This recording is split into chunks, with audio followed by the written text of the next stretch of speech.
সরষের তেলে হলুদ কালার হবে কেন? হলুদ কালার দেয় সেটা তো একটা ওখান দিয়ে থেকে, আরেকটাতে আমাদের মেশায় এখান না। থেকে আসে না, তো ওখান থেকে আসে। সবগুলোতেই দেওয়া আছে, এটা তো আছে, এটা তো আছে। এটা একটু এটা হলো আমাদের দেশি একবারে সোনামুখ, এটা সবচেয়ে বেশি টেস্ট। তাই নাকি? জি। কোথা থেকে আসছে? এগুলি পানি দেন, হচ্ছে- এটা আর একটু বের করেন। এটা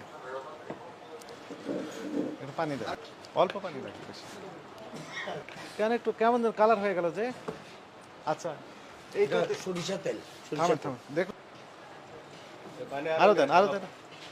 হ্যাঁ, ঠিক আছে, থাক থাক থাক, ঠিক আছে।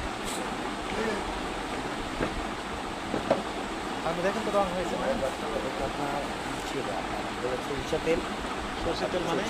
সরিষা তেল না দিলে এই মালটা হবে না। মানে কি বুঝেন? যে সরিষা তেল যখন ডাল যখন ভাঙে না, হ্যাঁ। তখন সরিষার তেল দিয়ে মাল ভাঙে। সরষের তেলে হলুদ কালার হবে কেন? হলুদ কালার দেয়।